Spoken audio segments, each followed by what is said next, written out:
Hello student, आज मैं आपको बीएड सेकेंड ईयर के पेपर एक समावेशी विद्यालय का सृजन का एक महत्वपूर्ण टॉपिक एसएसए यानी सर्व शिक्षा अभियान पढ़ाने जा रही हूँ। तो शुरू करते हैं। सर्व शिक्षा अभियान। सर्व शिक्षा अभियान की शुरुआत 2001 में की गई। इसे राष्ट्रीय योजना के रूप में सभी जिलों में लागू किया गया। इस अभियान का उद्देश्य 2010 तक 6 से 14 आयु वर्ग के सभी छात्रों को अनिवार्य एवं निःशुल्क शिक्षा उपलब्ध कराना था। आगे देखते हैं। इस प्रकार सर्व शिक्षा अभियान एक समयबद्ध कार्यक्रम है जो 6 से 14 वर्ष तक के सभी बालकों के लिए निःशुल्क एवं अनिवार्य शिक्षा का प्रबंध करता है। इसमें आगे हम देखते हैं। फर्स्ट है समयबद्ध कार्यक्रम। सर्व शिक्षा अभियान समयबद्ध चलने वाला एक कार्यक्रम है। इस कार्यक्रम का उद्देश्य 2010 तक देश के सभी बालकों को 8 वर्ष की प्रारंभिक शिक्षा उपलब्ध कराना था। दूसरा है केंद्र एवं राज्य स्तर पर सहयोग। इस कार्यक्रम के उद्देश्यों को प्राप्त करने हेतु राज्य एवं स्थानीय सरकारों के बीच सहयोग की भावना को विकसित करना। तीसरा है राज्यों के अपने दृष्टिकोण का विकास एवं राष्ट्रीय एकता।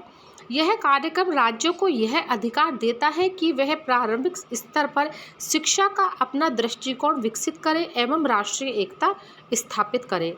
चौथा है प्रारंभिक शिक्षा का सार्वभौमिकरण। प्रारंभिक शिक्षा के सार्वभौमिकरण के लिए यह एक दृढ़ संकल्प है। पांचवा है गुणात्मक शिक्षा। पूरे देश में शिक्षा की मांग को देखते हुए प्रारंभिक स्तर पर गुणात्मक शिक्षा प्रदान करना ताकि बालकों का बौद्धिक स्तर ऊंचा हो सके। अगला है सामाजिक न्याय। प्रारंभिक शिक्षा का सार्वभौमिकरण करते हुए जनसाधारण को सामाजिक स्तर पर समानता प्रदान करना सर्व शिक्षा अभियान का प्रमुख उद्देश्य है, जिससे सभी लोगों को बिना किसी जाति, धर्म या अन्य भेदभाव के सामाजिक न्याय प्राप्त हो सके। अगला है स्थानीय संस्थाओं की प्रभावशाली सहभागिता। स्थानीय संस्थाओं को सुदृढ़ता तथा प्रभावशाली ढंग से सहभागिता के लिए यह अभियान प्रोत्साहित करता है। पंचायती राज संस्थाओं, ग्रामीण एवं शहरी स्तर पर विकास समितियां, विद्यालय प्रबंधकों, अभिभावक, शिक्षक संस्था, जनजातीय स्वायत्त परिषदें एवं अन्य स्थानीय स्तर की समितियों की सहभागिता को यह अभियान प्राथमिकता देता है। अब आगे देखते हैं सर्व शिक्षा अभियान के लक्ष्य। एक निश्चित समयावधि के अंतर्गत प्रारंभिक शिक्षा के सार्वभौमिकरण लक्ष्य को प्राप्त करने के लिए भारत सरकार का एक महत्वपूर्ण कार्यक्रम है। सर्व शिक्षा अभियान के लक्ष्य निम्नलिखित हैं, जिसमें फर्स्ट है प्रारंभिक शिक्षा। सर्व शिक्षा अभियान का सबसे महत्वपूर्ण लक्ष्य है 6 से 14 वर्ष तक के सभी बच्चों को प्रारंभिक शिक्षा उपलब्ध करवाना। 86वें संशोधन के द्वारा 6 से 14 वर्ष वाले बालकों के लिए प्राथमिक शिक्षा को एक मौलिक अधिकार के रूप में निःशुल्क और अनिवार्य शिक्षा के रूप में उपलब्ध कराना अनिवार्य बना दिया गया है। अब दूसरा है मूल्य आधारित शिक्षा। सच्चाई, मित्रता, भ्रातृत्व, अनुशासन एवं आध्यात्मिक चिंतन आदि के विकास में शिक्षा की प्रभावशाली भूमिका होती है। इसीलिए सर्व शिक्षा अभियान में मूल्य आधारित शिक्षा को प्राथमिकता दी गई है। बच्चों के जीवन पर इन नैतिक एवं आध्यात्मिक मूल्यों का अत्यधिक प्रभाव पड़ता है। बच्चे के चारित्रिक निर्माण में इसकी महत्वपूर्ण भूमिका होती है। अगला है प्राकृतिक वातावरण। सर्व शिक्षा अभियान का एक महत्वपूर्ण लक्ष्य बच्चों को प्राकृतिक वातावरण में शिक्षा प्रदान करना है। बालक प्राकृतिक वातावरण में सबसे प्रभावी ढंग से सीखता है और उसका सर्वांगीण विकास प्राकृतिक वातावरण में ही उचित ढंग से हो पाता है। अगला है सामाजिक, क्षेत्रीय एवं लैंगिक असमानता के बीच कड़ी। सर्व शिक्षा का एक प्रमुख लक्ष्य बच्चों में सामाजिक, क्षेत्रीय एवं लैंगिक असमानता के आधार पर उत्पन्न भेदभाव को समाप्त करना है। अगला है विद्यालय में सामुदायिक सहभागिता। संवैधानिक संशोधनों 73वां एवं 74वां को लागू करना सर्व शिक्षा का लक्ष्य है, जिसके अंतर्गत सरकार विद्यालयों में सामुदायिक सहभागिता सुनिश्चित करेगी। अगला है शैक्षिक देखभाल को महत्व। इस योजना के अंतर्गत 0 से 4 वर्ष के बालकों को शामिल किया गया है, क्योंकि सर्व शिक्षा अभियान के तहत यह आवश्यकता महसूस की गई कि बालक की प्रारंभिक शिक्षा से पूर्व उसकी शिशु शिक्षा प्रारंभ हो जानी चाहिए, जिससे बच्चा प्रारंभिक शिक्षा हेतु तैयार हो सके। इसके लिए अनेक प्रयत्न किए गए, जैसे बच्चों के विकास एवं देखभाल के लिए स्त्री एवं बाल विकास विभाग का प्रबंध किया गया है। अगला है सर्व शिक्षा अभियान के उद्देश्य। सर्व शिक्षा अभियान समुदाय द्वारा एक मिशन के रूप में शिक्षा की गुणवत्ता में सुधार लाने के प्रावधान द्वारा सभी बच्चों में मानवीय क्षमताओं के उन्नयन के लिए अवसर प्रदान करने का एक प्रयत्न है। सर्व शिक्षा अभियान के उद्देश्य निम्नलिखित हैं, जिसमें पहला है सन 2000 तक प्राथमिक शिक्षा को सर्वसुलभ बनाना। दूसरा है सभी बच्चे यानी जो 6 से 14 वर्ष तक के हैं सभी बच्चों हेतु 2005 तक प्रारंभिक विद्यालय शिक्षा गारंटी केंद्र, वैकल्पिक विद्यालय, बैक टू स्कूल शिविर उपलब्ध कराए गए। तीसरा है 2007 तक सभी बच्चे 5 वर्ष तक की प्राथमिक शिक्षा पूरी कर लें। चौथा है 2010 तक सभी बच्चे 8 वर्ष की स्कूली शिक्षा पूरी कर लें। पाँचवा है वर्ष 2010 तक सार्वभौमिकरण प्रतिधारण। छठा है स्त्री पुरुष असमानता तथा सामाजिक वर्ग भेद को 2007 तक प्राथमिक स्तर पर तथा 2010 तक प्रारंभिक स्तर पर समाप्त करना। फिर अगला है जीवन स्तर पर गुणात्मक शिक्षा पर बल दिया जाएगा। आठवां शिक्षा को जीवन के साथ जोड़े जाने के उपाय किए जाएंगे। नवा है वर्ष 2010 तक सभी बच्चों को विद्यालय में बनाए रखना। अब आगे हम देखते हैं सर्व शिक्षा अभियान के घटक। इसमें पहला है शिक्षक। विद्यालयों में अध्यापकों की नियुक्ति संबंध शैक्षिक सुविधाएं निश्चित करने का कार्य सर्व शिक्षा अभियान करता है। इस अभियान के अनुसार प्रत्येक प्राथमिक एवं उच्च प्राथमिक विद्यालय को 40 छात्रों पर एक शिक्षक की नियुक्ति की जाएगी। प्रत्येक प्राथमिक विद्यालय में कम से कम 2 शिक्षक, जबकि उच्च प्राथमिक की प्रत्येक कक्षा के लिए एक शिक्षक होगा। दूसरा है शिक्षण अधिगम सामग्री।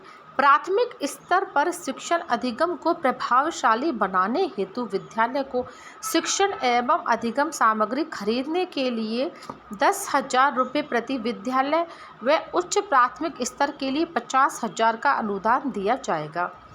इस अनुदान को व्यय करने का उत्तरदायित्व ग्रामीण शिक्षा समिति तथा विद्यालयों की प्रबंधन समिति पर होगा। इस सामग्री में छात्रों के प्रयोग में आने वाली सामग्री सम्मिलित है, क्योंकि इससे उनका अधिगम और भी प्रभावशाली बनाया जा सकता है। हम देखते हैं तीसरा है इसमें विद्यालय सुविधाएं। आवासीय छात्रों में 1 किलोमीटर के क्षेत्र में विद्यालय होंगे। नए विद्यालयों की स्थापना राज्य सरकार के नियमानुसार होगी, जबकि पिछड़े क्षेत्रों जहां शिक्षा नहीं पहुंच रही वहां EGS एजुकेशन गारंटी स्कीम केंद्रों की स्थापना की जानी चाहिए। बालकों की संख्या को ध्यान में रखते हुए 2 प्राथमिक विद्यालयों के लिए एक उच्च प्राथमिक विद्यालय की स्थापना की जा सकती है। आगे हम देखते हैं निःशुल्क पुस्तकें। सर्व शिक्षा अभियान के अंतर्गत अनुसूचित जातियों एवं जनजातियों के बालकों, विकलांग तथा अयोग्य बालकों को निःशुल्क पाठ्य पुस्तक प्रदान की जाएगी। एक अच्छे कार्य में सरकार अपना भी पूर्ण सहयोग दे रही है। सर्व शिक्षा अभियान इस लक्ष्य को प्राप्त करने के लिए प्रयत्न कर रहा है। अगला है कक्ष की स्थापना। सर्व शिक्षा अभियान के अंतर्गत सभी प्राथमिक विद्यालयों में कम से कम 2 हवादार कमरे होने चाहिए, साथ ही एक बरामदा भी होना चाहिए। इस अभियान के अनुसार प्रत्येक विद्यालय में ऐसे अच्छे कमरों की व्यवस्था आवश्यक रूप से हो जिससे बालकों को किसी भी समस्या का सामना न करना पड़े। साथ ही विकलांग एवं अयोग्य बालकों की आवश्यकताओं के आधार पर कक्ष में साधन उपलब्ध हो। अब आगे हम देखते हैं सर्व शिक्षा अभियान के अंतर्गत किए जा रहे कार्य। सर्व शिक्षा अभियान के अंतर्गत निम्न कार्य किए जा रहे हैं, जिसमें फर्स्ट है पिछड़े बालकों की शिक्षा पर विशेष जोर दिया जा रहा है। दूसरा है अनुसूचित जाति, अनुसूचित जनजाति तथा दुर्गम स्थानों पर रहने वाले बालकों की प्राथमिक शिक्षा पर विशेष ध्यान दिया जा रहा है। तीसरा है बालकों विद्यालयों की अधिसंरचना में सुधार किया जा रहा है। चौथा है प्राथमिक विद्यालयों तथा उच्च प्राथमिक विद्यालयों की उचित संख्या में स्थापना की जा रही है। पांचवा है प्रवेश बढ़ाने के लिए निःशुल्क पाठ्य पुस्तकें, निःशुल्क यूनिफॉर्म तथा निःशुल्क आहार की व्यवस्था की जा रही है। छठा है बालिकाओं की प्राथमिक शिक्षा की व्यवस्था पर विशेष बल दिया जा रहा है। सातवां है विकलांग छात्रों की शिक्षा व्यवस्था पर जोर दिया जा रहा है। आठवां है योग्य शिक्षकों की नियुक्ति की जा रही है। नौवां है छात्रों को विद्यालयों में रोकने के लिए उन्हें प्रोत्साहित किया जा रहा है। 10वां है स्कूल के निरीक्षण की व्यवस्था की जा रही है। और 11वां है विद्यालय में कंप्यूटर शिक्षा की भी व्यवस्था की जा रही है। अब आगे हम देखते हैं सर्व शिक्षा अभियान कार्यक्रम की मुख्य नीतियाँ इस प्रकार है, जिसमें पहला है संस्थागत सुधार। सर्व शिक्षा अभियान के भाग के रूप में केंद्र व राज्य सरकार प्राथमिक शिक्षा प्रदान की क्षमता को सुधारने के लिए प्रयास करेगी। राज्यों को अपनी वर्तमान शिक्षा व्यवस्था का विभिन्न दृष्टियों से वस्तुनिष्ठ ढंग से मूल्यांकन करना होगा ताकि आवश्यक सुधार लाए जा सके। अन्य राज्यों ने इस दिशा में आवश्यक कदम उठाए हैं। दूसरा है अध्यापकों की भूमिका। सर्व शिक्षा अभियान अध्यापकों की भूमिका को स्वीकार करते हुए इस बात पर बल देता है कि उनकी विकास संबंधी आवश्यकताओं पर ध्यान दिया जाए।